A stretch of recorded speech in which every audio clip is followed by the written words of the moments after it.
Hola, hola, hola, ¿cómo están? Bienvenidos sean todos una vez más a Pretextos, el sitio donde la literatura y la historia tienen cabida. ¿Cómo andan? Bueno, espero y deseo que muy bien, ¿sí? Yo aquí estoy grabando este video nuevo para ustedes. Creo que no les comenté, pero cada X cantidad de videos, de los comentarios, de los capítulos del Quijote, mi intención es poder hacerles entrega, a través de mi canal por supuesto, de un video como este que de alguna manera abarque, contemple, incluya una serie de artículos del CBC, CBC con B corta, Centro Virtual Cervantes de España, donde hay y encontré por suerte una serie de académicos, de especialistas, ¿no? Un nutrido grupo selecto además de, digamos, no tanto de escritores, que lo son académicos, sino más bien de lectores finos y lúcidos de la obra de Cervantes. Y entonces voy eligiendo los que a mí más me gustan, los voy leyendo, y la idea es hacer una especie de, digamos, de confluencia en este video, ¿sí? Ya después verán de qué manera tan curiosa lo voy a cerrar, no lo voy a adelantar, pero sí voy a ir comentando, ¿no? Algunos aspectos de la obra magna de Cervantes, más específicamente del Quijote de la Mancha, ¿sí? En este proyecto Quijote que me parece va por buen camino, ¿sí? Va andando su singladura tan particular, ¿sí? Bueno, voy a empezar con un francés, Jean Canavallo. De Jean Canavallo encontré aproximación al proceso Espeleta, por un lado, que es más de tono biográfico, digamos, y Cervantes y Roma por el otro, ¿sí? En el primero de ellos, aproximación al proceso Espeleta, me encontré entonces con la revisión de todo el caso, ¿no? Esta persona que había, Gaspar de Espeleta, ¿no? Que había quedado caído, mejor dicho, herida en la puerta de la residencia de los Cervantes, y todo el proceso posterior que el juez instruye, inclusive con, bueno, la lamentable posibilidad de, digamos, de Miguel de Cervantes nuevamente encarcelado, ¿sí? Como de alguna manera se arroja más tinieblas que luces en el mismo proceso, y el mismo herido nunca dice quién fue quien lo hirió, ¿no? Pero es interesante revisar y leer este artículo de Canavallo porque de alguna manera arroja luz sobre un aspecto más bien de la cotidianidad de Cervantes, es decir, en qué condiciones vivía con su sobrina, con su hermana, ¿sí? Con parte de su familia, cómo se llevaba con los vecinos, en fin, todo este proceso de alguna manera revela con qué personas también el autor se codeaba o tenía por amigos o hacía negocios, ¿no? Hay sí una frase que me llamó la atención y la saqué textual. Acá tengo mi machete a mi izquierda, que dice Andrea de Cervantes, ¿no? De su padre: hombre que escribe y trata negocios, y que por su buena habilidad tiene amigos, ¿sí? Uno de los aspectos que se contemplan en este artículo es qué calidad de amigos tiene y cuáles serían esos negocios, ¿no? Creo que hay toda una corriente que revisa el Quijote, no sé si de cervantistas de hecho, que de alguna manera, bueno, ignoraron todo esto que estoy nombrando hasta que apareció este documento y bueno, fue un poco como, no sé si una mancha, digamos, en el expediente de Cervantes, hablando en términos metafóricos, pero sí eh, algo que, bueno, desagradaba un poco tratar, ¿no? Porque como alguien que hubiese escrito semejante novela andaría en negocios turbios o estaría mezclado con un incidente que termina con una persona muerta. Pero bueno, es lo que pasó, digamos, y eso no se puede ignorar, ¿no? Creo que en cualquiera buena biografía de Cervantes, hay mucho que se desconoce, este incidente en particular tendría que estar. No digo como el más decisivo de su vida, pero sí uno de los más importantes, digamos, ¿no? Dentro de las calamidades que le tocaron vivir, bueno, aquí tenemos justamente el proceso Espeleta, ¿sí? Así que de alguna manera, bueno, esto desnuda, revela y pone al descubierto un poco el contexto de las personas históricas que rodearon a Cervantes, y por eso me parece muy interesante, ¿sí? El otro, Cervantes y Roma, ¿sí? De alguna manera el autor revisa, ¿no? Cuál fue el impacto que tuvo Italia, nada menos, Roma específicamente si se quiere, pero Italia en general, ese viaje que él hace, ¿no? Allá por 1570, siguiendo al que sería el futuro cardenal Acquaviva, en Italia, ¿no? Entonces, de alguna manera, allí aparecen referencias a Torcuato Tasso, ¿sí? Bueno, a la misma ciudad de Roma, creo que Florencia también aparece, en fin, él estuvo en Nápoles también, así que hay pinceladas napolitanas, ¿no? En sus obras. De alguna manera, cuando él continúa escribiendo, el autor me refiero, ¿no? A Cervantes, seguramente rescata de la memoria fuentes, plazas, el aire, digamos, de alguna manera lo que hace es recuperar esa idea que él tenía de Italia, de Roma, de algunas ciudades, y la plasma en sus obras literarias. O sea que, digamos que para resumirlo así, grosso modo, no fue simplemente un viaje de España a Italia y después volvió cuando, bueno, terminó la guerra y quedó apresado, bueno, lo rescataron finalmente en 1585 y pudo volver a España, sino que de Italia conservó siempre los mejores recuerdos, ¿sí? Y eso se ve en sus obras, es lo que este señor, Jean Caravaggio, de alguna manera rescata, ¿no? En este segundo artículo. Después hay otro muy simpático, porque está escrito un poco como en clave policial, que es de José Manuel Martín Morán, que se llama La maleta de Cervantes, ¿sí? Eh, Acá noté simpático escrito, ¿no? De alguna manera sí, exactamente.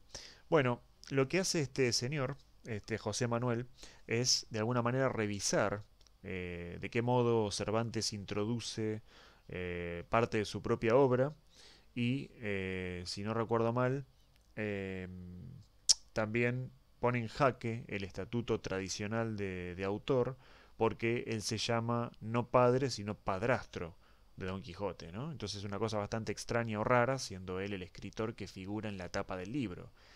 Si él es el padrastro, ¿quién sería el padre entonces, no? Esto por decir así, por hacer una referencia rápida, digamos, ¿no? Les comento. Y también propone el objeto maleta, ¿sí? Como, de alguna manera, metáfora de la escritura, ¿sí?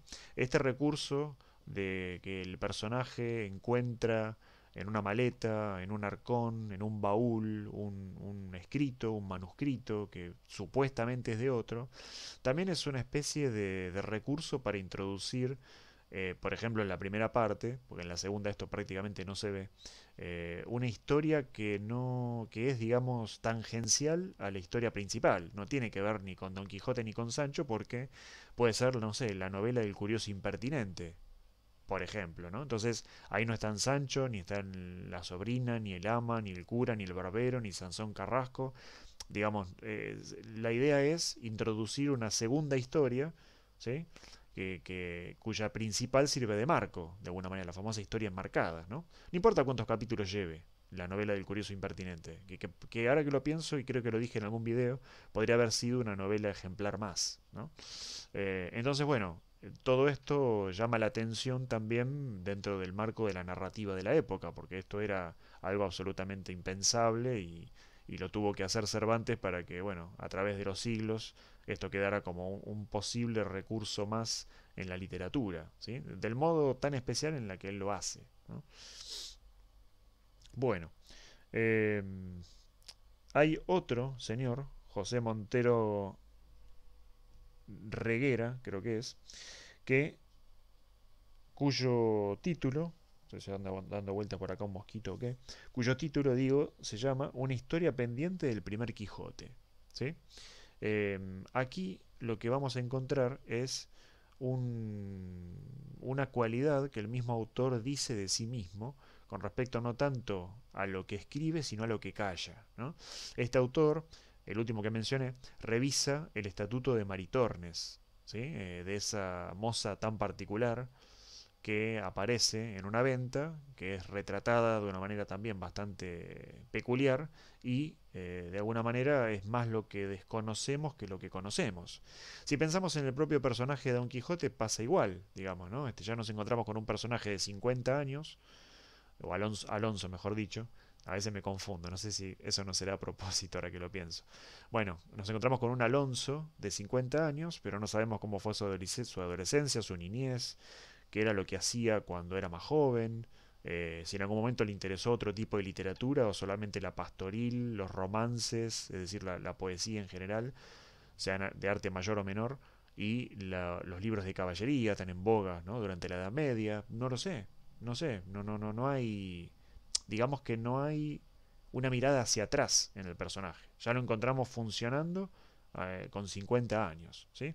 Así que todo esto que apenas logro esbozar, para que ustedes tengan también la pauta de en qué cosas se fijan aquellos especialistas en la obra más conocida de Cervantes, ¿sí? Porque también hay acerca de su poesía, de su teatro, de las novelas ejemplares, hay de todo en el Centro Virtual Cervantes. A veces me enloquezco un poco porque hay mucho que me interesa, pero bueno, iré bajando de a poco y comentando para ustedes. Bueno, el texto con el que quiero terminar se llama, ya les digo,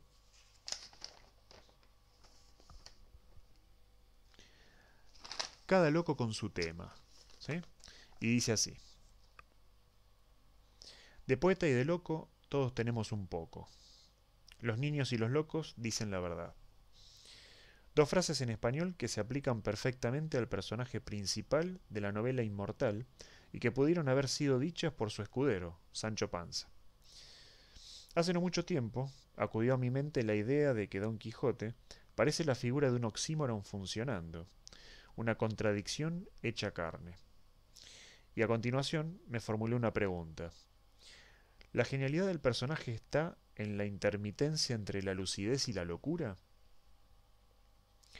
Releyendo las dos partes, fui testigo privilegiado de tan curioso fenómeno. Un hidalgo que muestra y maneja a la perfección su cultura letrada, sorprendiendo y admirando a quienes hablan con él, esto en el plano del discurso, que, por otro lado, al momento de actuar, de solventar con acciones concretas sus ideales, se transforma en blanco de burlas y escarnio, esto en el plano de la acción. El hijo del caballero del verde gabán parece darme la razón cuando afirma que él es un entreverado loco, lleno de lúcidos intervalos. Esta cita la extraje de la edición de Francisco Rico, página 684, y pertenece al capítulo 18 de la segunda parte. Don Lorenzo, en diálogo con el alucinado caballero, percibe dónde está el daño y se lo comunica a su padre. Es la mejor definición que encontré de un personaje que lo caracteriza de un modo tan escueto y profundo, tanto que imagino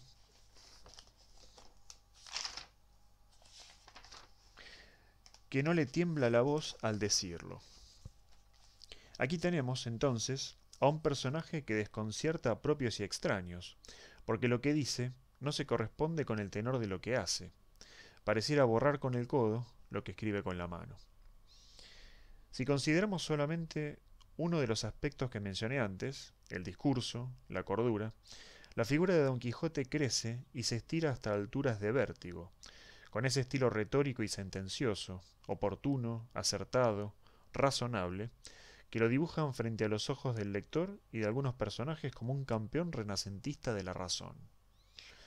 En cambio, el otro, la acción, la locura, se ve intersectado todo el tiempo por la realidad, por todo aquello que no es como el caballero imagina y desea que tiene que ser.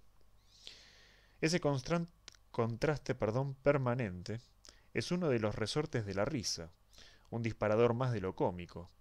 Y sin embargo, ¿quién se atrevería a decirle al caballero que no tiene razón, que nuestros sueños e ideales jamás se podrán tocar con las manos, que tenemos que conformarnos con la idea y renunciar a lo demás? El cura, el ama, la sobrina y el barbero podrán quemar cuantos libros quieran, pero sepan que la locura del hidalgo es contagiosa. Bueno, hasta aquí el día de hoy. Nos vemos en el próximo video. Muchísimas gracias por los mensajes, por el cariño. Nos vemos.